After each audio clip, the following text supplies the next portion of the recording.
I'm waiting for my okay from the man. Oh, got the thumb. When you kids are ready. Okay, 5:15, we will call the workshop to order. Roll call, please. Councilmember Cole, I'm looking at Dan here. Councilmember Wong, Here. Councilmember Nordby, Here. Councilmember Schwer is absent, Mayor Monge. Here. Thank you very much. Can I get a motion to adopt the agenda, please? So moved. So move, Councilmember Cole. Second. Second, Councilmember Wong. All those in favor say aye. Aye. Thank you. Topics. All right, thank you, Mayor. First up is the Community Center RFP review update. So per the RFP, the posting came down on the 20th at 2 p.m. We had 6 submissions from different contractors. And Oh, is it not working? there we can hear it. So we've formed a committee internally of 5 employees that we will be going over the submissions. We'll be looking at consulting firm and key project and staff experience, proven track record, proposed approach for completing the project, proposed project schedule, and then the cost. And we'll score all these, and then we'll bring that back to you guys on the 15th to make a decision on who you'd like to move forward with that contractor. So just wanted to give you an update on what we got and how they came in, and we'll bring more information to you at the next council meeting. Thank you. Absolutely. So moving on to commission workshops, meetings, and recording discussion. So I was asked to look into this so there are plenty of cities out there that don't actually record or video their commission meetings or even their workshops for different reasons, whether or not it's not quite a formal committee where you're following Robert's Rules of Order. It's more of a conversation. You're trying to figure out some of these topics. And it also comes down to a matter of cost. So we've looked into the total cost would be approximately, for the finished out this year, would be approximately $34,000. If we went away with that and did just the council meetings, AV, we would save about just under $19,000 a year if we did that. So there are reasons we would still take minutes that would still be available for the public. But I just wanted to open that up for discussion. I know we don't take any votes here, but maybe a consensus on what your thoughts are, and I can bring that forward at a next council meeting. But I'd like to open that up and get your guys' input on that if I could, please.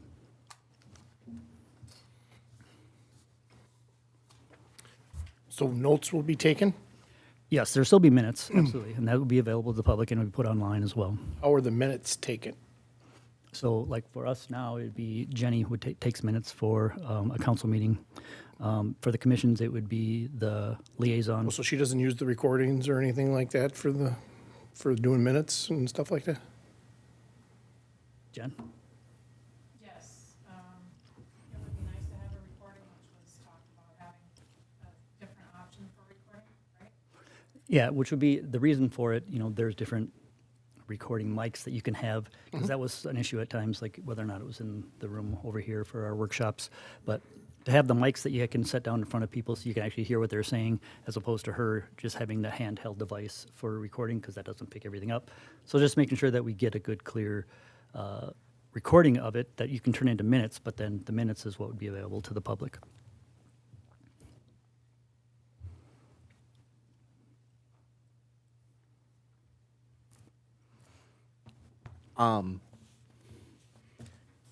To me, for the savings of 19 grand, I don't think I'm for it. I think it's a step back in transparency. And I think it makes it harder to access the information. I know for me, I was sick a couple meetings ago, so I was able to watch the workshop and see all the finance discussions. So as a council member, being sick, to me, it's a valuable tool. Also then for the planning commission that I'm the liaison to, because that has such an impact depending on the discussion of if it's a topic relative to where the residents live, I think it's easier to follow and easier to see what's going on with the recording. So to me, for a $19,000 savings, I don't see the value in eliminating those. And if we do eliminate it even partially, I think we do definitely need to keep the recording for the planning commission meetings that have the open to the public segment.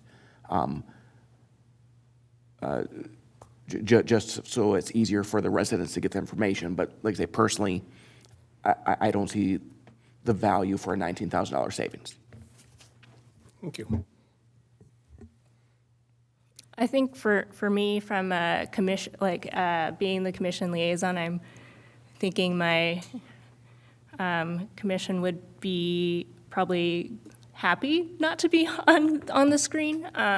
However, I think it is helpful for people to use it as a reference.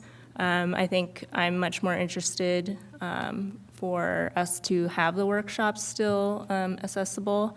I think having an audio recording can be helpful, but if you're vision impaired, then or like auditorially impaired, then that makes it a little bit more difficult. So similarly, I don't think it's a huge loss. I think it would be a benefit actually if we kept it as transparent as possible. Now for the workshop, I think it'd be more beneficial if we were maybe in a different setup.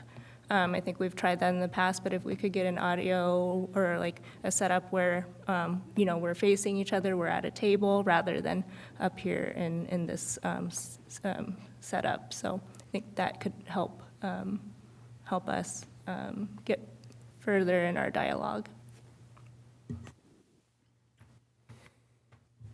Me? Yes, sir. So in my tenure, we've had both. And prior to that, my years on the Park and Rec, when we went to recording everything, there was a lot of reluctance. There was reluctance to get volunteers to even become part of some of the commissions and the committees because they didn't necessarily want to have every action recorded or not recorded. From a commissions and committee standpoint, they can bring recommendations to council. They're not setting precedents. They're not passing anything.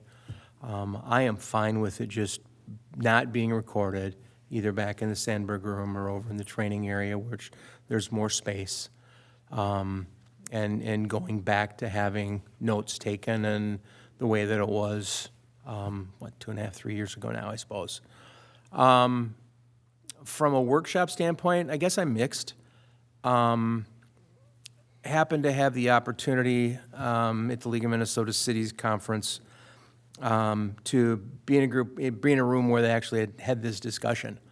The majority of the participants in the room did not have their workshops recorded. Again, there's a lot of information shared. A couple of them referenced being not in chambers, but in a room where the tables could be set in a square so everybody could look at each other, could see each other face to face, as opposed to, however the configuration, some of them have larger horseshoes than we have. But I guess I could go either way. There's a lot greater opportunity for frankness, for greater open dialogue. I fully understand the transparency piece of it, but the transparency piece is what happens up here. This is where decisions are made. Conversations can be had. So to me, 19 grand is a lot of money for Park and Rec and a couple other commissions to have recordings of. I guess I would be in favor of going back to the way that it used to be. Thank you. For myself, that's why I brought up recording, because I know when you and I talked about it a while back, you go back to these for notes and things like that too. So if we're going to be recording, anyways, at least for the council meetings and the workshops. I would think we continue that way. And now, one thing I would like to see, though, because I know you mentioned this before, is when parks, sometimes they can meet at the parks and do different things. We're a Parks Committee. I'd like to have a little bit of flexibility sometime where we could say, we're going to have a meeting at a park or somewhere else, and then just have an audio recorder with us and be able to do that. Because I think that really, for the park people to be able to meet at the parks and be able to be, participating there, and have people that maybe live closer that want to be able to come up and do things like that, I would like to be able to have a little bit of leeway so we can still be a little bit mobile. That's where I'd sit on it. Yep. I appreciate it. That's helpful. Is it? It is. I think the majority has spoken on that one. All right, moving on. Item C is 2025 Enterprise Fund budgets. I'm going to turn that over to Finance Director Dan Winnick. Good evening, Mayor, council members. Tonight, we're going to discuss the 2025 Enterprise Fund budgets that are being proposed. I'm going to start off with just kind of a high-level overview of the enterprise funds. And then tonight, we have the Electric Director, John Wick, and then we have Ron Ritchie and Randy Miller for water, wastewater, and surface water, and then I'll cover the final two, which are relatively small ones, solid waste and fiber. And then we have some other exciting items. I'll give financial plans on those enterprise funds, and then we'll conclude with kind of an update of where our current budget on the general fund and the enterprise funds are year to date as of August 31st. We have 6 enterprise funds: water fund, wastewater fund, electric fund, surface water fund, solid waste fund, and fiber optic fund. And a difference between the enterprise fund and internal service fund is an enterprise fund, the fees are coming from external sources, where internal service funds fees are coming from the organization itself. Kind of a high level of the proposed budget for the water fund. Revenues are $2.2 million. It's an increase of only $7,000 from 2024. We're not anticipating any rate change. The budget of $1,356,000. That's a decrease of $173,000 from 2024. Right now, this would have an impact of an increase in the fund balance of $863,000.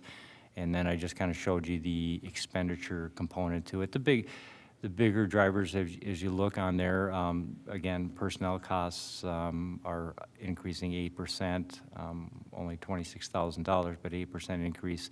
You're seeing contractual services decrease significantly, 92,000, 17%. And then the capital numbers that are currently in the budget are what will be presented in the CIP. And so they're put into each and every one of the budgets. And then you can see we're reducing the transfers part of that dedication of the amount going to the street levy, because that impacts the water, wastewater, and surface water. So you can see the budget for the water fund still increases the fund balance significantly. Wastewater fund, again, we're seeing kind of similar results. Revenues, $2.6 million. That's an increase of $41,000 over 2024. No rate increase. Budget of about a little over $2.1 million.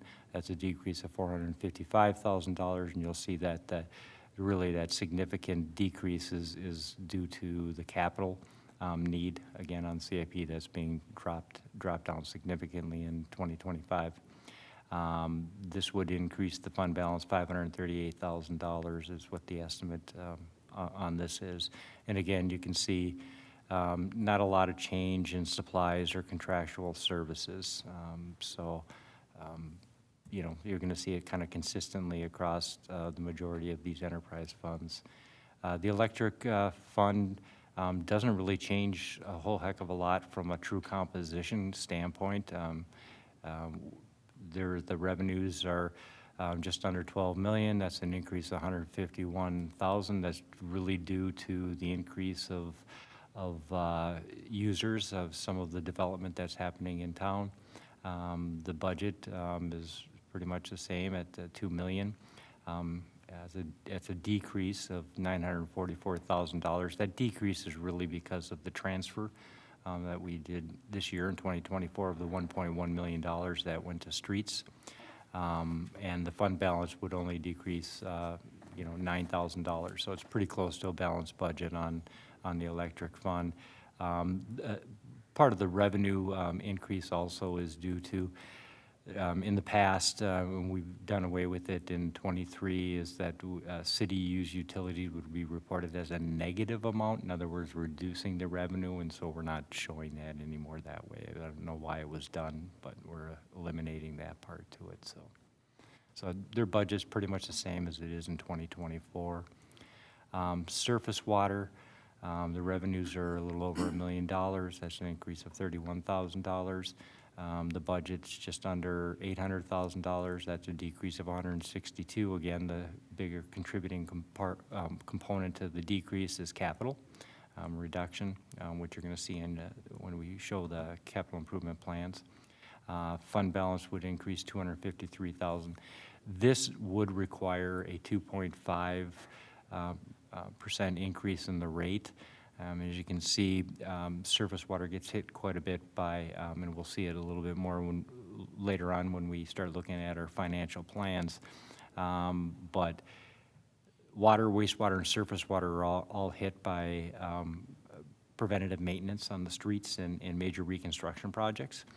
And you can see, and I'll kind of show you, when you're looking at a water fund that has a 2.2 revenue, wastewater that's 2.6, and you go to surface water with only a $1 million, that 2.5% increase on the rate is only going to generate, like $25,000. So it's not significant, but the road projects have a significant impact as far as cost that has to be paid for the surface water. And so that's where you're seeing the request for that 2.5% rate increase. And this is the only enterprise fund that we are proposing to have any change in its rate. Everything else will stay the same as in 2024. And then solid waste revenues of just under $1.1 million. That's an increase of $26,000 from 2024. Budget is about 1.2. That's an increase of $26,000 in 2024. That increase is due to the contract with our supplier, hauler, that we have a 3% increase for the next 2 years, and then we'll be going out for an RFP for a vendor at that point in time. This would decrease, from a budgetary standpoint, decrease the fund balance $103,000. If you remember, there is really no capital that comes out of the solid waste fund, and this fund does have some excess fund balance. So instead of raising rates or anything, we're going to hold the rates steady and buy that down a little bit. Significant changes, again, is the contractual services, and that's our vendors increase. And then the last one is the fiber optic fund. If you remember from the financial statements, this one has truly a negative fund balance. It'll take a number of years to ever pay that off. But revenues are about $220,000. That's an increase of $6,200. The budget of $113,000. That's an increase of $7,000, primarily to the vendor that we use who does the maintenance on the fiber lines. And this would increase the fund balance $109,000. Really what it's doing is buying the negativity down by $109,000, because it is negative over $2 million, so it'll probably take us about 20-some years to get this one to be in a positive state. So really there's no significant changes on that. With that, that's kind of the high-level overview of our enterprise funds. I'll entertain any questions at this point in time. If not, then I'm going to turn it over to John Wick, who will discuss the electric fund. One question about the fiber fund. I know there's groups coming through there and putting fiber. Is there any way we could be able to lease space for them to be able to, hook up as far as that, or is that not feasible? Because I know we have that infrastructure sitting there, and they're burying it everywhere as far as, is there any way we can take any of that to be able to get some revenue out of that? I've had a couple companies that have actually reached out to have a conversation, looking to set those meetings up to see if there is something that we could do or help with, not only fiber space, but potentially, we have a lot of empty conduits around town that we have a potential of maybe selling. So there's some options out there. Good, I mean, it was a boondoggle, so I mean, we can get as much as we can out of it. I don't know if this is the appropriate time, but I want to write that dollar off like we had talked about. I don't know if you want to explain that or you want to get into it later. If you're okay, why don't we do that when we do the rest, so we Sounds good. Yep, Thank you, Fran. you bet. Appreciate you looking at that. So what the city managers, will discuss it at the end. We've kind of kicked around kind of a thought on that fiber fund, but we'll throw it out to city council to see what kind of the appetite of it is. But I really kind of want to get into our department heads. If this discussion goes beyond the workshop, I'll stick around and we'll finish all those on city council, but I'd like to get our department heads to have an opportunity to get through. Any other questions? We'll wait if we have time. We'll wait. I've got a fiber optic question too, so we'll wait. Yeah, same. Sorry. Okay, no, You're that's- staying after. I have what's hopefully a quick one. Sure. Can you tell me what that 2.5 or 2.3 increase means to the average resident in their I bill? don't off the top, but I certainly will calculate that information and get it to everyone. Thank you. Sure. So I think we'll move on to the electric department, and so our electric director, John Wick. Thank you. So, just to kind of kick things off, 2024 being kind of an outlier year with the big transfer, we're hoping in 2025 to kind of bounce back to what our normal budget would look like. Obviously, the biggest driver of our budget is the power that we purchase. It's the biggest portion. And with that being said, from all indications from our power agency, there is no increase in the rate for 2025, and therefore no increase in the rate going forward to residents.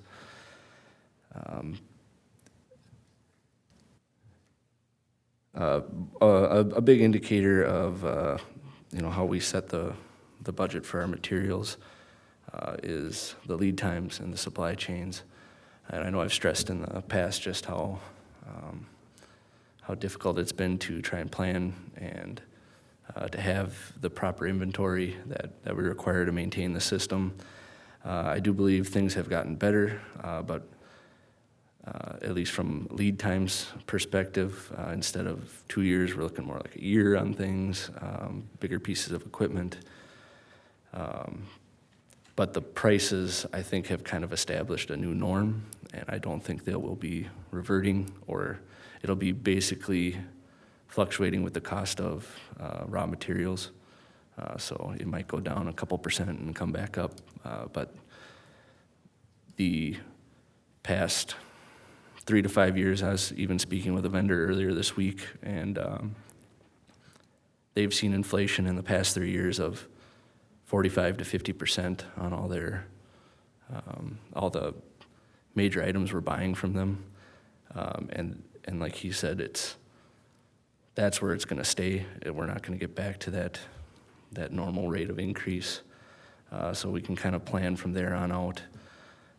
So it kind of reflects in our budget. When you go to our maintenance materials on both the overhead and underground budget, we actually decreased the overall total, but the reason we did that was we're able to utilize the CIP as well to complete projects with them infrastructure improvements. So I don't think we have to be as heavy in the maintenance materials. If we're planning a job and we need a bore contractor to come out, we can take the quotes that they're giving us and use the CIP to effectively plan for those infrastructure upgrades. and not have to pull them out of the maintenance materials budgets or or anything within that underground or overhead to try and decrease the overall budget just for them items. So like I said, in the overhead, we decreased in the materials and also in the underground. In our structures, the only real change in 51, that was we're still working on getting our charts updated at the substation, and the overall cost of that's coming in around 10 to 15,000, and that kind of reflects in the change from the year before. But as far as the CIP, which I know we'll get into at a later date, but we had quite a heavy year in '24 for the field equipment that we upgraded, and we look to be substantially less than that for 2025, besides the infrastructure improvements. I think the overall total is about $91,550, and that would be between a piece of equipment being upgraded and the antenna for some of our electronic metering. So really not much of a big dollar amount in the CIP, kind of getting us back to a new normal.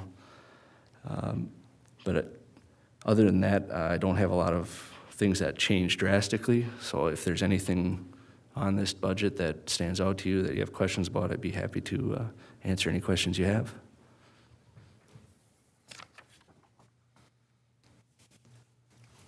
I have a question. Do you anticipate any changes in the price given, big outages like we've seen with some of the storms down in the Southwest, impacting the supply chain and how you may access some of these items? I mean, they definitely there is an effect, but a lot of the vendors that we work with kind of plan accordingly and have stock for occasions such as that, or they can pull inventory from other allocations. It may cause lead times to get longer for certain things, but I don't see it affecting the immediate price. But like I said, the prices are already kind of jumped up to a new normal high. So just kind of trying to anticipate, we have a project we want to do in '26. We need to start ordering in '25 for that project, and to have the materials we need on hand. Thank you.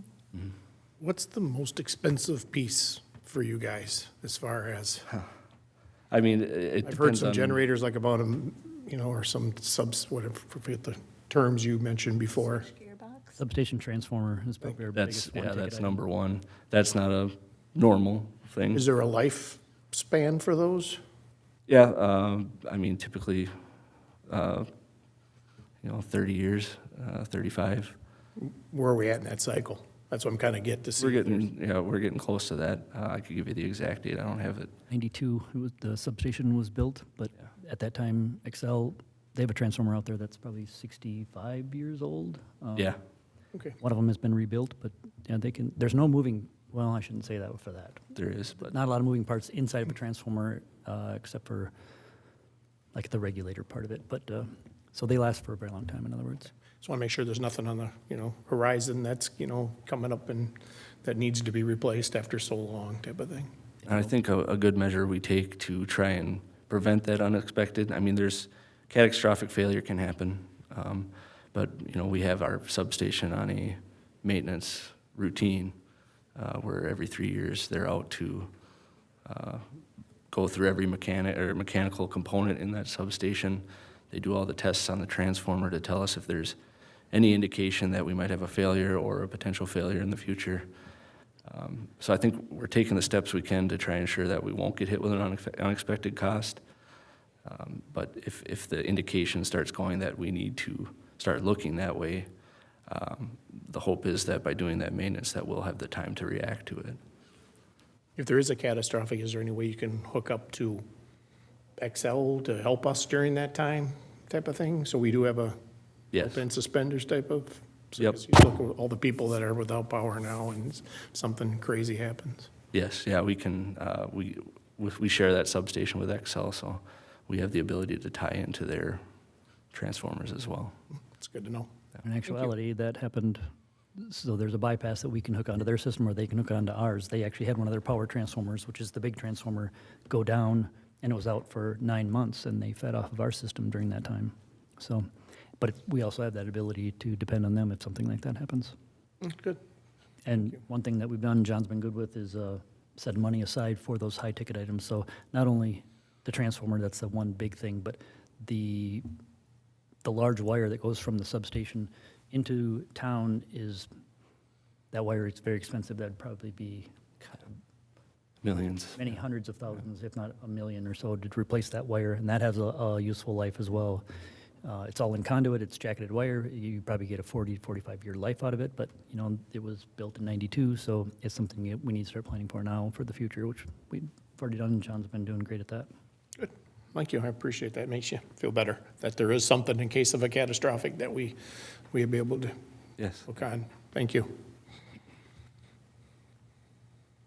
I have a question. So like when squirrels eat the lines, how much is that costing the city? Because my understanding is that happened recently.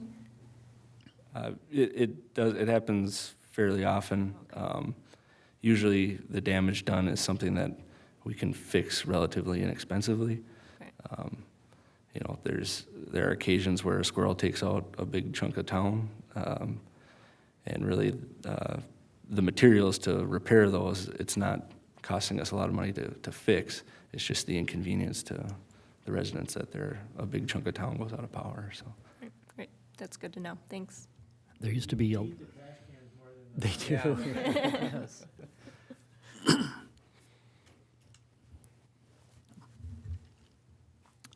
All right. Thank you. Appreciate it. Of course.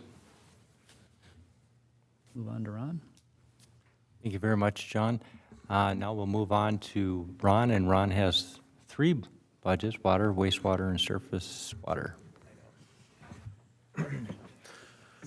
All right, thank you. I'm going to start off with water. I'm just going to give like a high overview of kind of, like I said, if there's any line items or anything that you see in the water budget, but you know, it's pretty much all of our maintenance stuff that we're going over here. Just kind of everything we take care of. In the water part, when we have contractors in town, that does take a lot of our time. Oh, I'm sorry. Yeah, I got this. I came in early to make sure this worked, and then I didn't put it up, so thanks. Sorry. So yeah, when we do have these road projects going on, we do have a lot of work that we do with the contractors when they're digging into the ground, finding different water lines, just having questions on, you know, all kinds of different things that are underground that they come up and they're like, hey, what is this? Or we might not have records of that. Rebuilding of the manholes that house our valves in the water department. So the manholes in the streets, they can be, you know, multiple different things: water, storm sewer, sanitary sewer. But each one of those manhole structures has a bunch of different parts that go into it. You know, it's for could be a cone section. A lot of our manholes in town were built out of brick and mortar, so it wasn't like one single structure. So over time, I mean, I don't know how many of these structures we have in town, but a lot of our maintenance dollars go into repairing these. This year, we found a company that does a lining for the inside of these manholes. They can come in and they paint on like a flexible rubber type stuff that they can put on them. That's supposed to, you know, give us some longer life out of these. Certain ones are candidates for it, certain ones are not. But that is something that we're trying out. We're going to do a bunch of that. We've had some of them done, and we're going to do a few more and see how this holds up and see if it's something we're going to move forward in the future in doing. But we're using some of our maintenance dollars for that. This is more CIP stuff that we'll talk about, but in the next 3 to 4 years, we're going to start replacing our water meters. They have a lifespan of 20 years on them for our residential water meters. The commercial meters have about a 10-year lifespan on them. The commercial meters, we just have to replace the meter part of it. We don't actually have to replace the whole meter. And the residential ones, we have to replace the whole meter. So I believe that's out in 2027. We're going to start looking at that. But at this time, to go out and replace those, just for the cost of the parts, it's about $150 for each piece, which is a radio and a meter. And then we'll have to have installation. But again, that'll be more CIP stuff. But for the day-to-day maintenance stuff, right now we go out, we replace meters as they go bad, or if they get wrecked, or if they're frozen, or replace the radios, just kind of on a day-to-day basis. And I would say on average, I don't know if we work on, handful of meters each week. We have a list from the finance department where meters not reading. There can be multiple different things that go on with a meter not working, but yeah, I think they said there's about a 2% rate of, I don't know if you could call it, errors. That is kind of the benchmark or a standard that is like common with these meters. So that is something, like I said, we work on a weekly basis or as these calls come in, or if the finance department alerts us to a meter's not reading. Hydrant flushing, we try to do that twice a year, spring and the fall, the last couple of years. With the whole White Bear Lake thing going on and the drought, I don't believe that we'd flushed last year. We're out again now flushing. We've been working on that for the last 2 weeks. It's something that, you should do for your system to clean the pipes out, but in going and touching every hydrant and flushing them, sometimes things break, and knock on wood, a water main can break when you're doing that by opening and closing these. But again, that is another part. When we go out and start flushing these, we find out, fire hydrants that are bad, or fire hydrants that might have leaks in them, and we have to do some repairs. We make a list that we have to work off of to, do our repairs on our hydrants. Right now, with some of the maintenance dollars, we kind of wait and see how the years go. Our maintenance money that we have in our water fund is, I don't want to call it a guess. It's kind of a guess, but we have to kind of see how things play out for the year. And then at this time of the year, we can make a decision where I think we're having 6 or 7 hydrants replaced. They're super old hydrants that are in town. Nowadays standards, when you install a fire hydrant, you install a valve in front of it. So if you have a problem with that hydrant, you can just shut the valve off to that hydrant.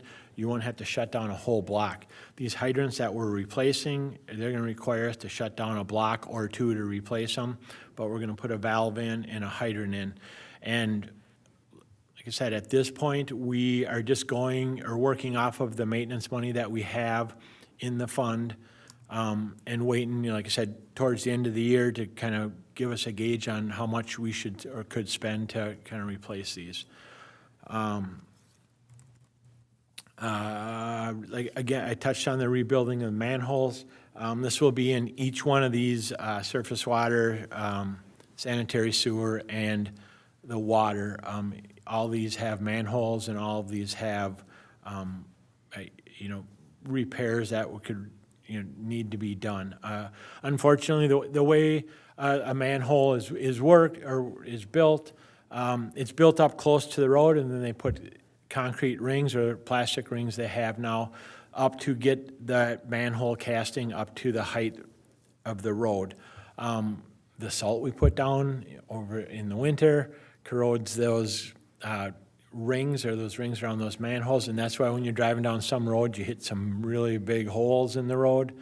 More than likely, that's because the rings underneath are failing. So that is something we could open up probably 90% of the manholes in town and probably do work on any one of those manholes.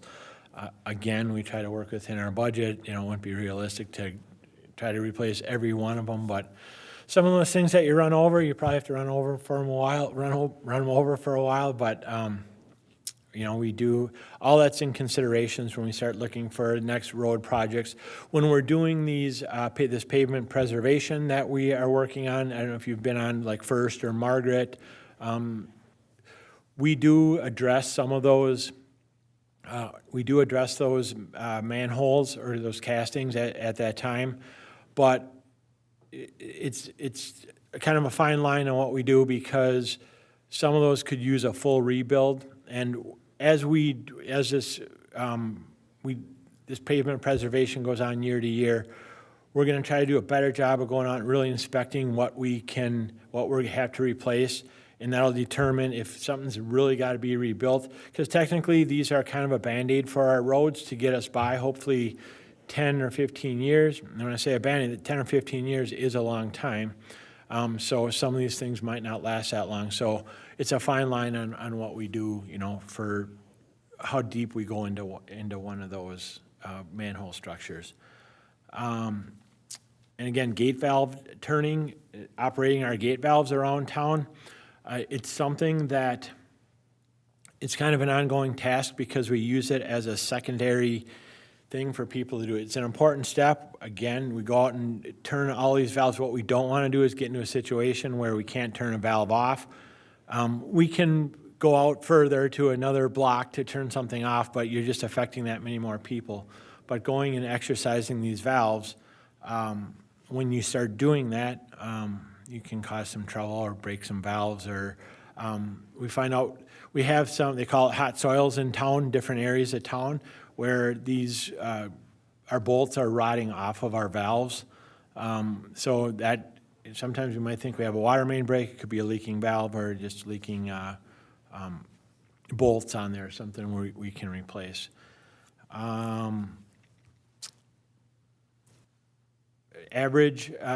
A yearly average water main breaks are, we have 8 up there. Last year we only had a couple, knock on wood. But hopefully as we go through and we start doing some of these road projects, the water main break areas, we really focus on those areas as far as hopefully not doing a pavement preservation or a mill and overlay. We'll do a full reconstruct up in the area that we're hoping to go next year. I know that area has a bunch of water main breaks up there. So that's kind of a big overview of the water, or high overview of the water. I don't know if you guys have any questions on that, or? Do water main breaks correlate with the weather? So if it's much colder? They do. Well, they say they do. So we always correlate them with really cold weather. They say the pressure change, like a lot of times it happens when snowstorms happen. So they say the pressure change. But one year we had 4 water main breaks in the summertime. So yeah, more times than not they happen in the wintertime. I mean, that's when it happens. But really cold weather or snowstorms, it seems like we have those. Gotcha. Thank you. I'm not going to get into barometric pressure. I don't know, but that's what they talk about or they say. So, yeah. So, any questions on the water side of things? All right, go on to sanitary sewer. We currently maintain about 47 miles of sanitary sewer. We have 4 lift stations. In the past couple of years, we've been updating our SCADA system, which it monitors both our lift stations and our wells pretty much, it's super cool that what we have, it saves a lot. I mean, we can really see trends on how often pumps run, how long they run, just a ton of information on that. I mean, we could find out, if we did have a water main break, all of a sudden a water tower started to drop really fast, we'd get alarms, we'd get alerts. All the guys in our department are on emails for all of this stuff. So it's a super important tool for us to help us sleep or not sleep better. Just because we have alarms set for multiple different things. We have this, just the last year, We had, was it last year or the year before, we had a new SCADA system installed and a new company that we are working with, and they've been just awesome. I mean, the guys are super smart that work on this stuff, and I mean, they can put things on our pumps to tell us if one pump runs a little bit longer than another one, and we can really monitor and hone in on things. We can, if a pump runs longer in a lift station, we can, it kind of indication that something's stuck in that pump. We have 2 pumps in every lift station, for redundancy and backup. But that SCADA system and the maintenance and the things that we can add each year, it seems like they have something else that they can add to really send us an alarm to help us, like, operate that system or monitor that system better. So hopefully we don't have any, major problem or sewer backup, or like I said, on our wells, how long they run, our water tower heights, how much water we have in there. I don't know if everybody knows, but water towers, they give you your pressure in town. We don't have pumps that give people pressure. It's basically the height of the water tower and how much water is in that is what gives the pressure to the people. This is CIP, future planning, but we've talked about a water tower. The water tower study has been done with WSB. I think that's something that we're looking at out at 2028, and it's more storage capacity. I think we're about 500,000 gallons short on our capacity for where we need to be, but that'll be something that we'll talk about in the future, but that's on the horizon out, and I think 2028 is when we kind of have it stuck in there. Like I said, the lift station maintenance that we do, and I'm talking about like maintenance money for how we spend that. The lift stations, they take a lot of attention, and sometimes some more than others. Over at Target, the lift station, we were dealing with that for every day for months and months, and we were finding the security tags stuck in the pumps at the lift station over by Target. So what was happening is people were going into the bathrooms, cutting off the security tags at Target, flushing them down, and I don't know if it was just the perfect size or whatever, but they'd clog our lift station pump, and what it would do, it would take that pump 3 times, 4 times, 5 times longer to try to pump something down. We talked with Target, let them kind of know that, hey, this is what we're finding. I mean, this was happening daily. In talking to that, we went out and got pricing for different pumps that might be able to handle those type of tags. We kind of sent that information to Target and let them know, hey, if this continues to happen. And I don't know if they changed something, but it kind of went away for a while. Again, lift stations, that was a kind of an odd thing, but we have lots of grease that builds up in those, and there's lots of different things you find in these lift stations that you wonder how they got down there. But we clean those lift stations multiple times a year to, maintain. There's floats in there that give us our alarms, and like I said, that is one thing that we spend a fair amount of time cleaning. Sewer cleaning, we clean 1/3 of the city each year per our policy. It pretty much takes us the whole summer to get through that third of the city. There's some areas are worse than others. Again, with some of these projects that we do, sewer lining projects that we do, that it greatly helps us with our sewer cleaning, because once a sewer is lined, we don't have those root problems. The longest sewer cleaning times we have is in the areas where we have to send a root saw in there and cut. It just takes a lot longer, to get through that. Again, rebuilding the manholes, I spoke on that. The same thing kind of goes for the sanitary sewers.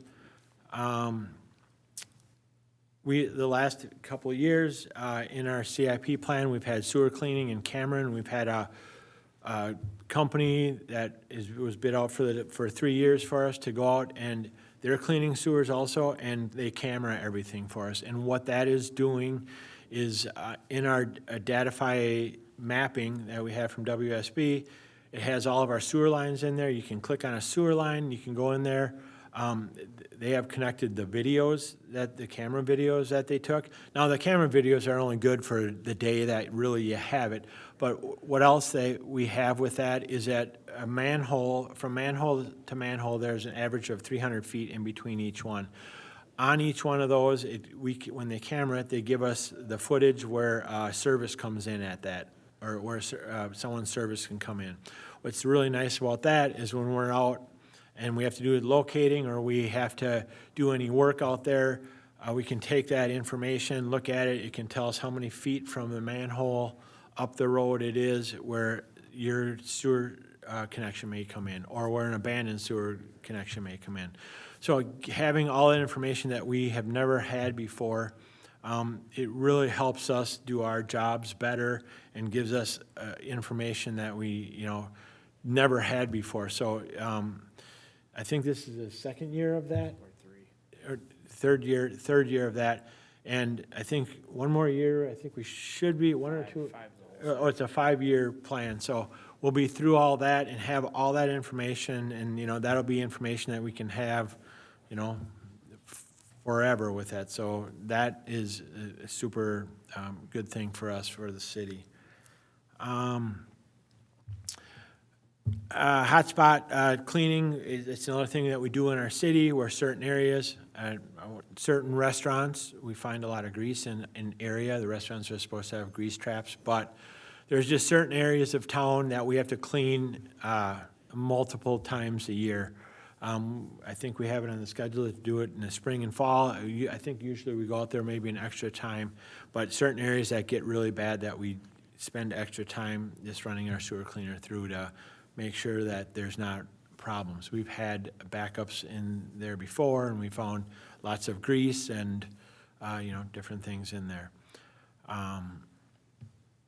So that's kind of the overview of sanitary sewer. Any questions on that? Talk to the ones that seem to get there, to ask them to see if they can upgrade their traps. We have, one area is the apartment complex, which there's just a lot of grease that's probably dumped down the sewer there, but it's kind of hard. We've put some notifications out to them. It's another really big problem is baby wipes. If you go into the store and look at them, they'll say flushable wipes. It's a huge problem. It's talked about in all our sewer classes. All the different cities talk about it.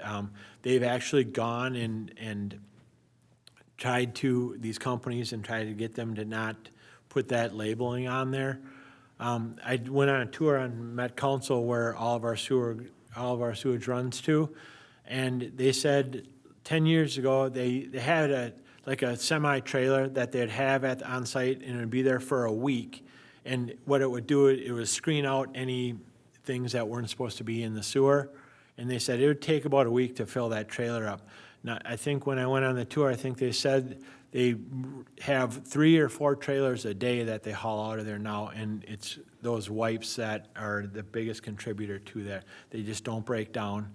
Those wipes hang up on the roots in there. They don't break down, and then they just keep building up. And a lot of our backups will find that it's those wipes that are down there. So in areas that we, have those, we try to notify people, put door hangers out in those areas. But and some people are like, oh, I bought flushable wipes, so they think it's okay. So it's really kind of, it's trying to educate people on that. And, you get it. You can't really get upset with people because they're advertised as that. So, all right. So we'll move on to, I have it as storm sewer, but surface water. Again, like Dan spoke of with the surface water and these projects, the watershed plays a huge part in these road projects that we have. When we go and we do a road project now, and Morgan would be able to talk about this way better than, I'm not asking you to come up here.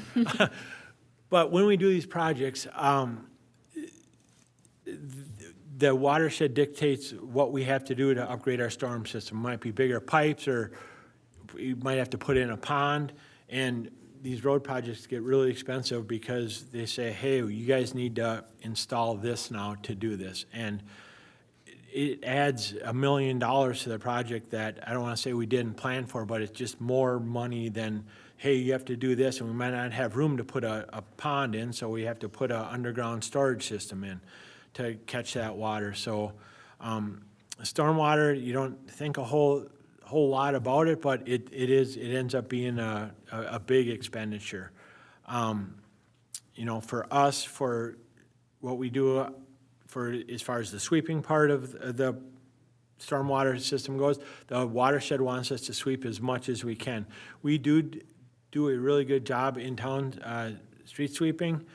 We get out, we're probably out between 5 to 7 times. I think we've been around town 3 times, I think we've been 3 times around town.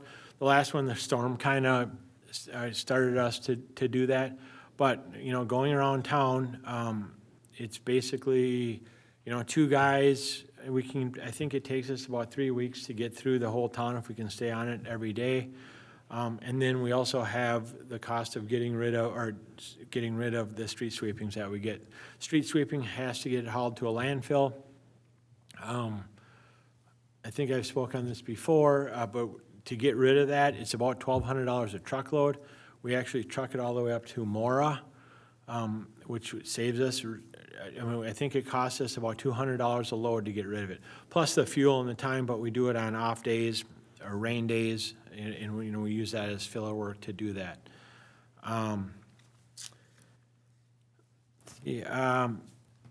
Overall, pond maintenance that we do, that's another CIP thing. We have some money for the pond maintenance that we have to do. These ponds that catch the stormwater, they get filled with sediment. We actually have one that we're working now with the watershed district and WSB.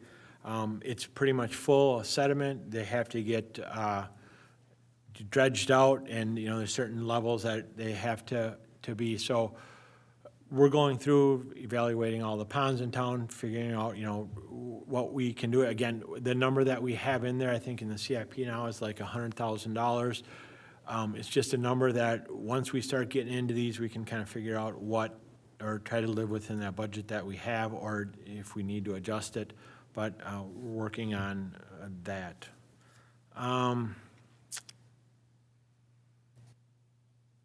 Yeah, anything on the storm? Overall budgets, you know, aren't really changing a whole lot. Yeah, I mean, really for our budgets, they're not really changing. There's nothing that we added like significant in any of that. Again, we try to work within the budget that we have. And these numbers, you know, I can say contracted maintenance, you know, and supplies that we have from the contractors, it's really, really hard for us to get contractors in to do some of this work. You look at, okay, a contractor coming in to replace a fire hydrant. It's a pretty small job for a contractor to do. So we put together like 5 hydrants for them to do, to try to get them to bid on them. It's really hard to get people to bid on them. And I believe, and don't quote me on these numbers, but I think we had 5 hydrants bid, and one quote came in at 6 hydrants, 50-some thousand dollars, and one quote came in at $25,000. So we're thinking, wow, did he miss it? Did he misquote it? You know, so we double checked, and, you know, I think the $50,000 one, the person was just like, make it worth my time, this is what I'm gonna do. But just trying to get these contractors to come in to do this work. So in our maintenance budgets that we have, we try to get the work, we try to get fix as much stuff as we can with that budget. And the contracted part, we work on someone from late winter, early spring, to they're coming in now maybe to do the work. So a lot of these numbers, you know, we might see if you're looking at them and they're like, hey, there's only this much spent out of this budget. We really try to use that money to improve and, you know, fix things up, but getting these contractors in is really a challenge, so. So any questions on anything I've gone over?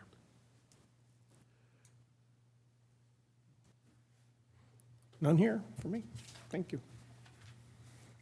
Everybody else good? Appreciate it. Thank you. Thank you very much, Ron. That leaves us with two enterprise funds to go, and that's the solid waste and the fiber optics. And as you can see in the general overview, for those two funds, there really isn't a lot of change that has occurred into it. If this can do, we can kind of try it, but, so there really hasn't been a lot of change in those two budgets.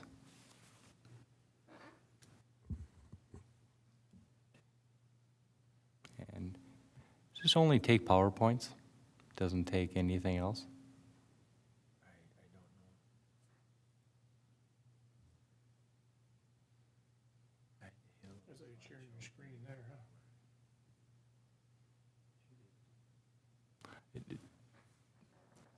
Sorry to hit that thing. This thing?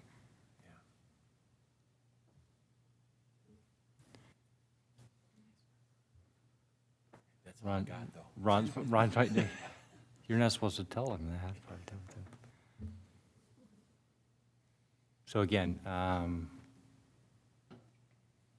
solid waste, there's an increase of 26,000, both the revenue and the budget, and it's a decrease in the fund balance. That's really kind of where we're at with that one. We're not suggesting any rate change at this point in time. We're going to use existing fund balance. And then with the fiber optics one, kind of it is where it is. A part that we've been kind of, the city manager and myself kind of looking at when we're talking about the fiber optics is that when I move on to the 10-year financial plans for the enterprise funds, they look at cash, and they look at the cash that's reflected in the financial statements at the year end since those have been audited. In the electric fund, the surface water fund, and the wastewater fund, the cash that is showing on a financial statement is reduced. It's reduced in the electric fund because there's two TIF districts that have loans that'll be repaid over time to the electric fund. In the tune at the end of 2023 of $4 million. So when you look at that cash that's in electric fund, it's really $4 million more once those loans are paid off. And in the surface water and the wastewater, it's split. Each one's about $1 million, and it's a split of what the fiber optic loss is. So a thought that we've been kicking around because, and I did not reflect it in what we're going to see later as our 10-year financial plans, but we may not have to increase surface water at all, at least for 2025 and for hopefully for 26 and reduce what you're going to see later on. If we were to find a way to make that fiber optics whole, that $2 million whole. And a thing that we've kicked around is really it's city council is the one who has to put their arms around this and make that decision, is that do we turn around and transfer the $2 million from the electric fund into the fiber optic fund? And the fiber optic fund is now zeroed out, doesn't have that negative balance. You don't need to then show those negative on the cash on both the wastewater and the surface water, which then will reflect differently in the financial plans, which, $1 million will, as I said, a 2.5% increase is only generating $25,000.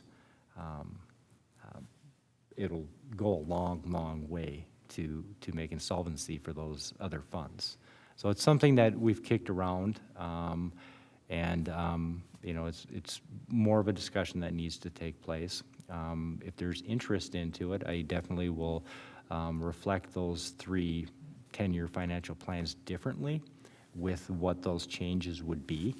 and bring those back for consideration and discussion onto it. Councilmember Norby, you asked me what that 2.5% increase would be on an average resident. If you remember, in the beginning of the year, we gave kind of estimates of what the average user of our utilities would be. If you remember, for surface water was approximately $136 on an annual basis. If you do 2.5, it would be an increase of about $3.40. So that's kind of those, and probably stop here before we move on to the other, and unless you want me to finish everything up in 10 minutes, I can go home. No, I just kidding. But I think we'll leave it there. After city council, after the items, we'll go back and we'll look at the 10-year financial statements, and then we'll look at where our general fund and our enterprise funds are, currently at least at the end of August. That sound good? If you have any questions on that type of stuff, and we've got more time to talk later too on these things. I mean, for me, if you're looking for feedback on the fiber optic fund, that was my question that I was holding off on, was can we move money around to get rid of that debt? Is it a good guy or a bad guy to show debt? You answered that question for me. So, if you're looking for guidance from those of us who are sitting up here, I would say, yeah, I'd like to look further into that.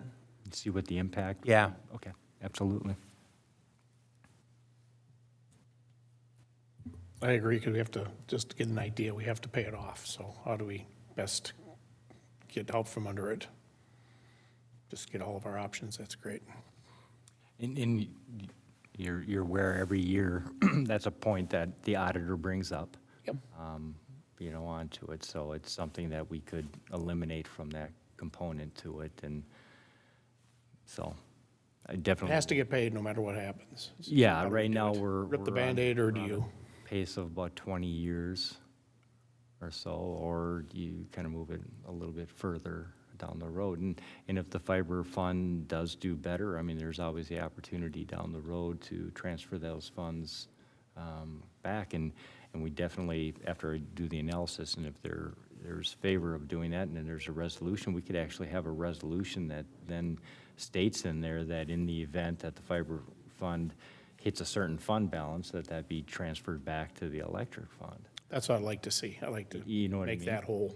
Yeah. Because, we can come up with an idea to use the infrastructure we have and be able to rent it out or do something, but, pay back what was Exactly. taken. If we can generate more revenue with it, absolutely.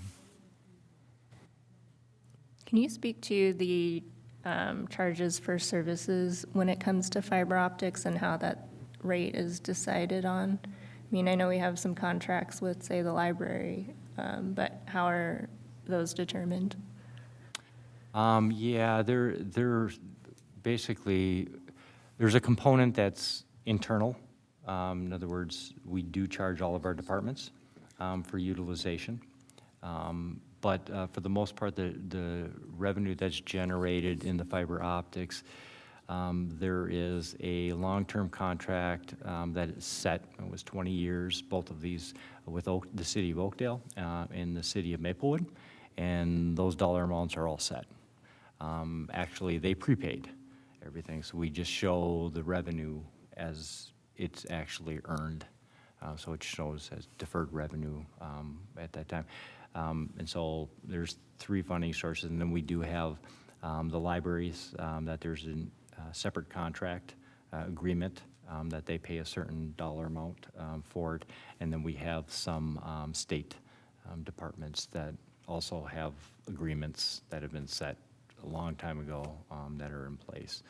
There hasn't been any additional revenue for quite some time. The only thing that changes is if we increase what we're charging our own departments. Do you know about when those other contracts are due? I believe we approved the library one this year, but in regards to like Oakdale or Maplewood, are they on contract for much longer?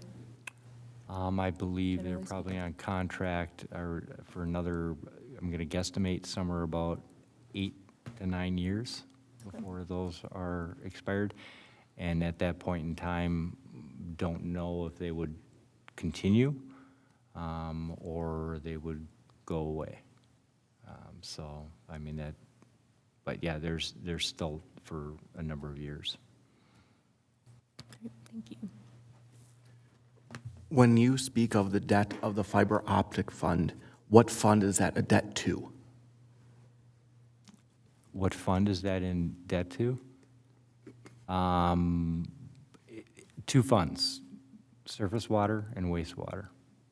So that's what originally funded that debt for the fiber I optic? really can't answer who originally funded it. That's how it shows in the financial statements.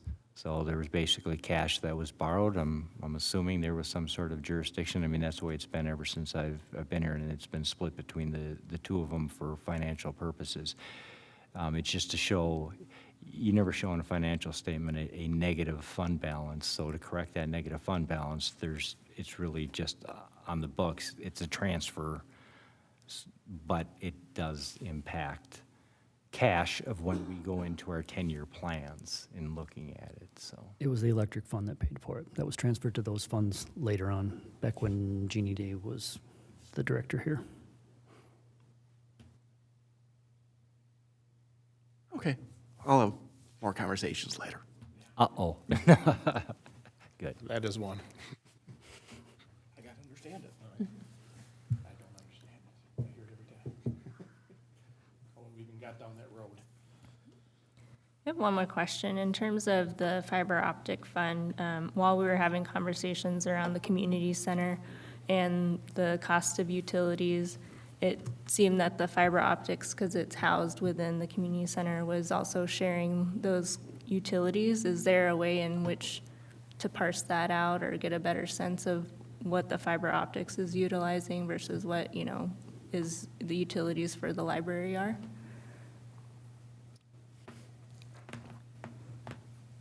Not easily. When I did the tour of it, it looks like there's only a few switches in there that would use electricity, because they don't seem to be, because those racks are empty except for a few at the far end. And some of that belongs to Zayo, some of it belongs to us. Okay. They actually own a cable, and it has so many strands in it, and we own like a couple of strands, or a few strands that are in it, and they own the rest of it. So the contract was pretty complicated back in the day, and it's a very unique situation. I've been talking with Zayo recently. We're setting up an appointment for them to come out and take a look at that room to see, what if we had to move the fiber that is there across the street to the Public Works building, just to get a better idea of how that all operated back then. That was, people that worked that out in Roseville and here are no longer here, so. Got it. Thank you.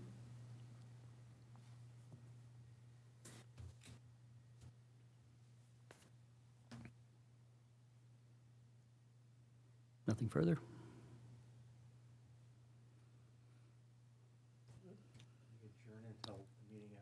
How about we do the, yeah. Oh, sorry, 6:28, can I get a call for adjournment? So moved. So move, Councilmember Wong. Second. Second, Councilmember Cole. All those in favor say aye. Aye. Aye. All right.